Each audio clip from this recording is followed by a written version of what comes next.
கடந்த 2007ல் டாக்டர் கலைஞர் அவர்கள் முதலமைச்சராக இருக்கும்போது, இன்றைய முதலமைச்சர் ஸ்டாலின் அவர்கள் துணை முதல்வராக இருக்கும்போது, இங்கே அடிக்கல் நாட்டில் இந்த கடல் நீரை குடிநீராக்கும் ஆலை திட்டம் கொண்டு வந்து டிஎம்கே ஆட்சி தான் கொண்டு வந்து இந்த திட்டத்தை உருவாக்கி கடந்த 2010ல் அவங்க டாக்டர் கலைஞர் அவர்களும் ஸ்டாலின் அவர்களும் வந்து இந்த கம்பெனியை வந்து துவக்கி வச்சு நடத்தின்னு வந்தாங்க. இன்றைக்கி கிட்டத்தட்ட கம்பெனியை ரன் பண்ணி 15 வருஷம் கடந்துடுச்சு. இந்த 15 வருஷத்தில் நாங்கள் இது வரைக்கும் எந்த பிரேக்குமே இல்லாத தான் வேலை செஞ்சுக்கின்னு இருக்கோம். அப்படி இருக்கும்போது எங்களுக்கு 15 வருஷத்துக்கு உண்டான ஊதியமும் 4 மாதம் பெண்டிங் இருக்கிற சம்பளமும் 2 வருஷம் இன்க்ரிமெண்ட்டும் இந்த பெண்டிங் அமௌண்ட் வந்து மெட்ரோ வாட்டர் வந்து அவங்க ஐவேர்சல் பிரான்ச்சு சிடபிள்யூ கூப்பிட்டல எங்களையும் உட்கார வச்சு 3 தரப்பும் ஒன்றா உட்காந்து பேச்சுவார்த்தை நடத்தி அந்த பணத்தை மெட்ரோ வாட்டர் ஏற்றுக்குதா இல்லை சிடபிள்யூ வந்து அது நேரடியாக கொடுக்குதான்றது எங்களுக்கு பேச்சுவார்த்தை நடத்தணும். இதுதான் எங்களுடைய கோரிக்கை. இது வந்து மாண்புமிகு அமைச்சர் இந்த துறையை சேர்ந்த நாசிர் அவர்களும் இதை வந்து மெட்ரோ வாட்டரை கூப்பிட்டு பேச்சுவார்த்தை நடத்தி அந்த 2 சம்மந்தப்பட்டவங்களை கூப்பிட்டு பேச்சுவார்த்தை நடத்தி எங்களுக்கு சுமூகமான முறையில் முடிச்சு கொடுத்தா நல்லா இருக்குன்றது தான் எங்களுடைய கோரிக்கை. இது வேலை பார்க்குறோம். 15 வருஷம் வேலை பார்த்துட்டு இன்றைக்கி டிசம்பர்லேருந்து 4 மாதம் சம்பளம் வரல. அது கேட்டாக்கா அதுக்கு வந்து தக்க பதில் இல்லை. சிடபிள்யூவும் இல்லை. இந்த கம்பெனியை வந்து சிடபிள்யூ வந்து 15 வருஷம் ஆண்டுட்டு மெட்ரோ கிட்ட ஒப்படைச்சிட்டு அவங்க வெளியே போகிறாங்க. இது வந்து கோர்ட்டில் அவங்களுக்குள்ளே நடந்த பிரச்சனை வந்து கோர்ட்டில் அவங்க கையெழுத்தாகிட்டு மெட்ரோ வந்து பேப்பர் எடுத்தாந்து கம்பெனியில் ஓட்டாங்க. இனிமேல் கம்பெனி வந்து நாங்கள் டேக் ஓவர் பண்ணி சிடபிள்யூ தான் இது மெட்ரோ வாட்டர் தான் ரன் பண்ண போகிறோம் அப்படின்ற மாதிரி அவங்க சொல்லிட்டாங்க. அப்போ நாங்கள் 15 வருஷம் இந்த கம்பெனியில் கஷ்டப்பட்டு இருக்கோம்.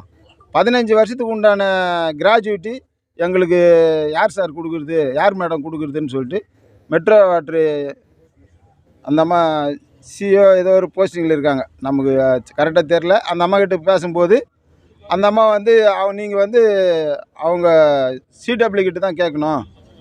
மெட்ரோ வந்து இந்த ஏப்ரல்லேருந்து 1ஆம் தேதியிலேருந்து நாங்கள் மெட்ரோ வந்து டேக் ஓவர் பண்ணதுனால இந்த மாத சேலரி மட்டும்தான் நாங்கள் போட முடியும்.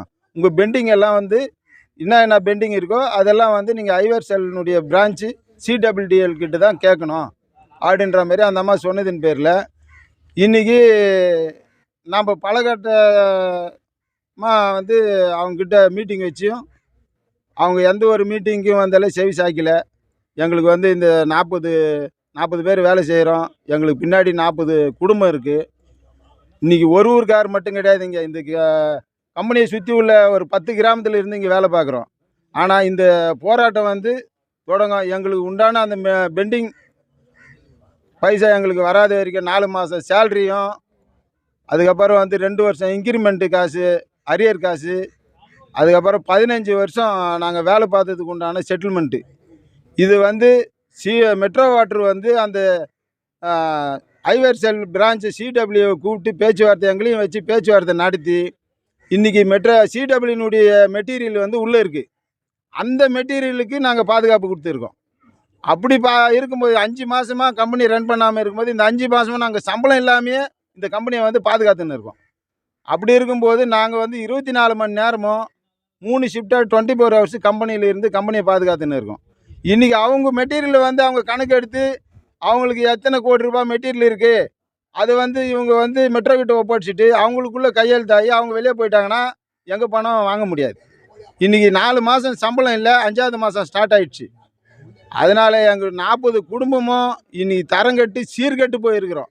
ஒரு வேளை சோத்து கூட வழி இல்லாத ஒரு நிலையில் நாங்கள் தள்ளப்பட்டு இருக்கோம். இப்போது ஒரு குழந்தைங்களுக்கு ஃபீஸ் கட்ட முடியல, ஒரு ஊருக்கு போகிறதுக்கு கூட, ஒரு நெல்லுது கட்டத்துக்கு கூட போக முடியாத ஒரு கஷ்டத்தில் இருக்கோம். சாப்பாட்டுக்கே வழி இல்லாத ஒரு சூழ்நிலை தான். இன்றைக்கி எந்த கடையில் கேட்டாலும் எத்தனை மாதம் அவங்களுக்கு கடன் கொடுப்பான்றான். அந்த மாதிரி ஒரு சூழ்நிலை ஆகிப்போச்சு. ஆனால் இது இப்படியே நடந்துன்னா இந்த 40 பேர் மட்டும் இல்லை, 10 கிராமம் இருக்கும். இந்த 10 கிராமத்தில் இப்போது அவன் ஊருக்கு 10 பேர், 4 பேர், 5 பேர் இருக்கான். அவன் ஊரில் போய் சொல்லி அந்த 10 கிராமத்தையும் கூட்டின்னு வந்து இங்கே போராட்டம் பண்ண வேண்டிய ஒரு காலகட்டத்துக்கும் ஆளாகிறதுக்கும் வாய்ப்பு இருக்குது. ஆனால் அதுக்கு முன்னாடியே விரைவாக இது பேச்சுவார்த்தை நடத்தி எங்களுக்கு சுமூகமாக முடிச்சு கொடுத்தா எங்களுக்கு சந்தோஷம்.